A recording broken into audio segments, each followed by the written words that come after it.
আজকে get together, মূলত gate টুগেদারের মাধ্যমে আমরা একটা বিদায়ের আনুষ্ঠানিকতা করি।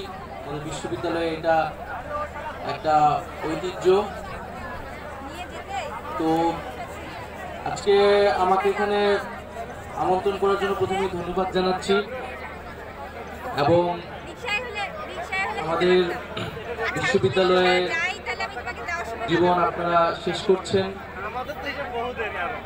আপনারা যখন বিশ্ববিদ্যালয়ে এসেছেন তখন আমরা প্রথম আমাদের অনেক বছর পরে 28 বছর পরে যে প্রথম ডাকসুটি হলো, সেই ডাকসু আপনারা সরাসরি প্রত্যক্ষ করেছেন। আমিও তখন বিশ্ববিদ্যালয়ের রানিং স্টুডেন্ট এবং বলতে গেলে আপনাদের ব্যাচটা অনেক জাতীয় এবং রাজনৈতিক ঘটনার মধ্য দিয়ে আপনারা বিশ্ববিদ্যালয় জীবন ছাত্র